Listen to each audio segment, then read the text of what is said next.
शिक्षा वाणी YouTube channel में आप सभी का हार्दिक स्वागत है। नमस्कार। तो आज बात करते हैं राजस्थान में कक्षा 1 और 2 के लिए जो नए दिशा निर्देश आए हैं। ये सत्र 2025-26 के समेटिव असेसमेंट 3 या जिसे हम ऐसे 3 कहते हैं उसके बारे में है। चलिए इसे विस्तार से समझते हैं। हाँ, तो कक्षा 1 और 2 का जो मूल्यांकन का तरीका है वो अब बदल रहा है। शिक्षा विभाग एक नई प्रक्रिया अपना रहा है जिसका पूरा फोकस अब बुनियादी साक्षरता और संख्या ज्ञान मतलब FLN पर रहेगा। दरअसल ये बदलाव है ही इसलिए ताकि सीखने सिखाने का तरीका और बेहतर हो सके और टेक्नोलॉजी की मदद से असेसमेंट भी ज्यादा सटीक हो पाए।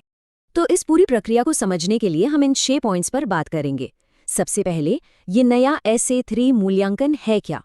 फिर 2 तरह के स्कूल और उनकी अलग अलग प्रणालियां। इसके बाद मूल्यांकन से पहले की तैयारी। फिर ऐप से मूल्यांकन कैसे होगा वो प्रक्रिया देखेंगे। कौन सी तारीखें जरूरी हैं और आखिर में किसकी क्या-क्या जिम्मेदारी है। अच्छा, तो शुरू करते हैं पहले पॉइंट से। देखते हैं कि इस नए SA3 मूल्यांकन में आखिर बदल क्या रहा है। देखिए, सबसे बड़ा और सबसे जरूरी बदलाव तो यही है कि पूरा का पूरा असेसमेंट अब FLN यानी बुनियादी साक्षरता और संख्या ज्ञान के लक्ष्यों पर ही केंद्रित होगा। इसका सीधा सा मतलब ये है कि बच्चों की जो सीखने की नींव है ना, उसे बिल्कुल शुरुआती लेवल पर ही परखा जाए और जहां भी जरूरत महसूस हो उसे और मजबूत किया जाए। अच्छा, अब एक बहुत जरूरी बात, ये जो मूल्यांकन है ना, ये सभी स्कूलों के लिए एक जैसा नहीं होने वाला है। मतलब स्कूल किस तरह का है, इस आधार पर इसकी प्रक्रिया भी अलग अलग होगी। तो यहाँ पे ना प्रक्रिया को 2 हिस्सों में बांट दिया गया है। एक तरफ है राज्य के सभी PM श्री विद्यालय, वहां पर असेसमेंट पूरी तरह से नए शिक्षक ऐप के जरिए होगा। उनके लिए शाला दर्पण पर कोई मॉड्यूल नहीं है। और दूसरी तरफ है बाकी के सभी सरकारी स्कूल जो पहले की तरह ही चलेंगे। मतलब RSCRT जो शाला दर्पण पोर्टल पर वर्कशीट देगा उसी का इस्तेमाल करेंगे। चलिए अब ये देख लेते हैं कि मूल्यांकन के दिनों से पहले कौन-कौन सी जरूरी तैयारियां करनी है ताकि पूरी प्रोसेस एकदम स्मूथली हो जाए। तो सबसे पहले बात करते हैं स्कूल लेवल की तैयारी की। ये वो एडमिनिस्ट्रेटिव काम है जिन्हें पूरा करना बहुत जरूरी है ताकि असेसमेंट वाले दिन कोई भी टेक्निकल प्रॉब्लम ना आए।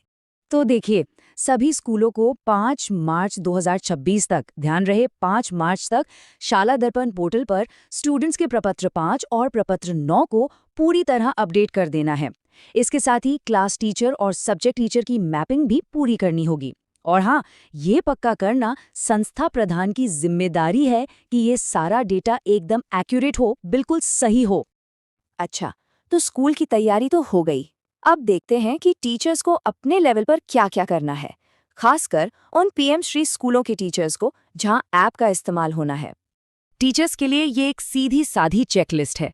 सबसे पहला काम, शिक्षक ऐप का जो लेटेस्ट वर्जन है उसे इंस्टॉल करना है। दूसरा, अपनी स्टाफ ID और पासवर्ड से लॉगिन करना है। और तीसरा, पूरे प्रक्रिया को ठीक से समझने के लिए जो यूजर मैनुअल दिया गया है उसे ध्यान से पढ़ना है। तो अब आते हैं मेन प्रोसेस पर कि PM श्री स्कूलों में शिक्षक ऐप से मूल्यांकन करना कैसे है। चलिए स्टेप बाय स्टेप समझते हैं। ऐप में प्रोसेस काफी सिंपल है। देखिए, लॉगिन करने के बाद रिकॉर्ड असेसमेंट बटन पर क्लिक करना है। फिर जिस स्टूडेंट का असेसमेंट करना है उसे सिलेक्ट करें। हर सवाल के लिए स्टूडेंट का जवाब रिकॉर्ड करें और हर जवाब के बाद सेव एंड कंटिन्यू पर क्लिक करते जाएं। जब आखिरी सवाल हो जाए तो फिनिश सर्वे बटन दबाना है। सबसे आखिर में सारे जवाबों को एक बार अच्छे से देख लें और फिर सबमिट करने के लिए कंटिन्यू पर क्लिक कर दें। और एक बात यहाँ बहुत ध्यान रखना है कि इसके बाद कोई भी बदलाव नहीं हो पाएगा। अब बात करते हैं ग्रेडिंग की। इस असेसमेंट में मार्क्स नहीं बल्कि ग्रेडिंग सिस्टम है। इसमें 3 ग्रेड हैं, A, B और C। और इनका मकसद सिर्फ ये समझना है कि किसी स्टूडेंट को सीखने में कितनी मदद की जरूरत है। तो ये ग्रेड देने का बेसिस क्या है? बहुत सिंपल है। ग्रेड A तब मिलेगा जब स्टूडेंट खुद से और सही लेवल पर जवाब दे। ग्रेड B तब मिलेगा जब स्टूडेंट ने टीचर की थोड़ी बहुत मदद से जवाब दिया हो। और ग्रेड C उस स्टूडेंट को मिलेगा जिससे जवाब देने के लिए खास मदद की जरूरत पड़ी। चलिए अब आगे बढ़ते हैं और सबसे जरूरी चीज यानी तारीखों पर नजर डालते हैं। इस पूरी प्रोसेस के लिए ऑफिशियल टाइमलाइन क्या है? इन डेट्स को नोट करना बहुत जरूरी है। तो टाइमलाइन कुछ इस तरह है। 12 और 13 मार्च 2026 ये 2 दिन ऐप के ट्रायल रन के लिए हैं। इसमें हर क्लास से कम 5 स्टूडेंट्स का असेसमेंट करना है। फिर 16 मार्च को होगा हिंदी का असेसमेंट, 17 मार्च को इंग्लिश और 18 मार्च को मैथ्स का। और आखिर में 19 मार्च का दिन उन स्टूडेंट्स के लिए रखा गया है जो पिछले दिनों में एब्सेंट थे। अब ये पूरी प्रक्रिया ठीक से हो, इसके लिए अलग अलग लेवल पर सबकी भूमिका और जिम्मेदारियां तय की गई हैं। तो आइए देखते हैं कि किसकी क्या जिम्मेदारी है। सबसे पहले बात करते हैं स्कूल प्रिंसिपल यानी संस्था प्रधान की। इस पूरी प्रक्रिया में उनकी निगरानी की भूमिका सबसे ज्यादा अहम है। तो संस्था प्रधान की 3 मेन जिम्मेदारियां हैं। पहली, एग्जाम प्रोसेस को ठीक से मॉनिटर करना। दूसरी, सभी स्टूडेंट्स की अटेंडेंस पक्की करना। और तीसरी, ये सुनिश्चित करना कि असेसमेंट दिए गए टाइमलाइन के अंदर ही पूरा हो जाए। अब बात करते हैं टीचर्स की। क्लास और सब्जेक्ट टीचर्स की क्या भूमिका और जिम्मेदारियां हैं? टीचर्स को ये पक्का करना है कि डेटा एंट्री टाइम पर हो और उसमें कोई गलती ना हो। फाइनल सबमिशन से पहले सारे जवाबों को कंफर्म करना भी बहुत जरूरी है। और सबसे जरूरी बात, हर स्टूडेंट का मूल्यांकन पूरी तरह से निष्पक्ष और इंडिविजुअल होना चाहिए।